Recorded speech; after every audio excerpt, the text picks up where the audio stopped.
wanted to throw this out. Ligt, a really tough week for him. I think a lot of us as United fans saw that maybe there was a little bit of over criticism of him. He was poor and deserved to be criticised for the Netherlands in the break, but he came into United today, KJ, and great defensively, a brilliant block off the line, scored a goal. Top performance from our new man. Yes, and let's get this out of the way quick. He got skinned by Will Peters. Cool. Oh. Right, let's get on to what we actually want to talk about. You know what I'm saying? This guy joined the Netherlands games. Awful, cool. But because he played for Man United, I don't care what anyone says. Rival can say there's no agenda. The media can say there's no agenda. Because he played for Man United, them are like, right, now trying to stick it on him a bit more. They were trying. You ain't seen that if he's playing for Brighton, bro. Real quick, KJ. If he was still playing for Bayern Munich, you wouldn't even seen anything. Nothing to say. Nothing would have been said. They know he plays for Man United. They know that as right now, we're a club that's easy to get out, easy to pile on. So let's stick it on this guy. When he's played for Man United, in the 3 games that he's played, he's not put a single foot wrong. He's not led to any goals. He's not led to any mad mistakes happening. He has been solid. He's been actually goal saving some of the shots. There's a shot from that kid. I think one of the kids that had. Boom. He was there blocking the shots. He was there and he was flawless today. I don't care about him getting skinned because defenders get skinned all the time. It happens. But he was solid today. And people are looking for him to be Maguire. They're hoping and they're wanting him to be Maguire. So every time something happens, like, I see, there's Harry Maguire, Dutch Maguire. But really and truly, when you take the banter aside, when you take the agenda aside, he's been solid. And that goal, you know how that header was? It wasn't an easy header. It wasn't just a little tapping. Man had to jump, adjust his body, direct the ball. It was a beautiful header. And he deserved that. And I'm so happy he scored today, especially after the last 2 weeks. That's true. He actually brings up a huge question about his character as well. Like, man, this is like, I think he said it in his post-match interview. Like, he's played 3 games. He's played 3 games like this week. Like, this is like the first time he's played 3 games like in a week, like in a while, because he didn't play that much at Bayern Munich until leading on to the end of his spell. So there's like, it just shows like the character that he has. Like, when you put that character and then you have Licht's character as well. I mean, talking about centre backs, I'm pretty sure there's a curse going on, because like what, Leach was out there limping, he had to go off, and then Evans was put left back, and then Maguire came on, and then he was limping near the end of the game. I think what they said though is that it looked like the Ligt was a little bit of cramp, as you say. He hasn't played that was a cramp, and he played 3 in a week. Lisandro Martinez refused ice. I actually think Lisandro Martinez could have got on. I think they took him off as a precaution. Protective, which is actually sensible. So I'm not overly worried about that, even though I know we've had those problems in recent times. But it is testament to his character. And like I said, when you guys were backstage, it's the red car theory.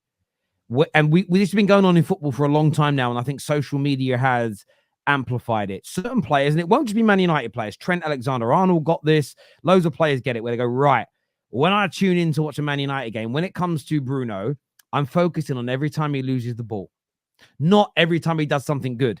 And people are looking for those mistakes because there's currency in it. If I make a compilation, I'm going to go viral. If I make a tweet about it, I'm going to go viral because everybody wants to jump on it. He's a 42 million pound centre back. For 42 million pounds, what we saw from him today was amazing. If any other top 6 club spent just 42 million in the modern day era on a centre back, and they did that today, all you would hear is everybody waxing lyrical about it. I don't care about his Bayern Munich. By the way, the fans protested and went mental when he was sold.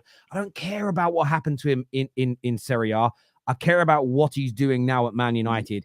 And so far, him and Maswari, I'll say again, he was amazing today. And that was another one of my gripes in the first 35 is Maswari can play on 2 feet. He's so technically proficient. Put him on the left and put Below where he's good on the right-hand side. But Maswari just looks, honestly, he's so good technically that even when he scuffed a shot, he nearly scuffed the cross, it nearly went in.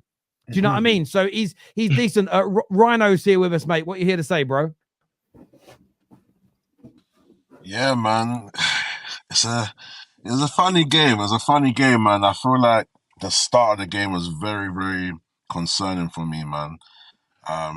We were just getting bopped from left to right. They were overloading our right side and overloading their left side, and the game just looked scary. And my biggest worry was the fact that Southampton doing this. You know, this team hasn't won in 3, hasn't won since they've started the league. So I was thinking, damn, typical Man United. Here we go again. But, you know, I have to give praise to the team for the character to kind of, you know, from the Onana save, the momentum, you know, changed. If that goal went in, that could have been a different game. So the fact that Onana made that save and the team kind of built some resilience and, you know, took their chances, you can say there was elements of decent play. You can also say that maybe the goals were kind of individuals into a degree. You know, we scored from the set piece. The Licht's header was a great header. Rashford's goal was nice as well. You know, that nice bottom corner, keeper can't see it. So the players did take their chances. And for me, it's just about, can we progress from this? You know, it's good to see Ahmad started as well. It's the team played decent in spells, but I'm always going to go back to the fact of Southampton. Yes, we need to beat who's in front of us, but I just need to see consistency before I start to kind of get more, you know, positive. And at the end of the day, I'm taking the win. I'm happy we won. You get me? But yeah, the consistency is going to be very important. But there's definitely a lot of spells in this game that were bright moments, and there was a lot of concerns. The concerns we can work on them, but I just hope Ten Hag just keeps some consistency.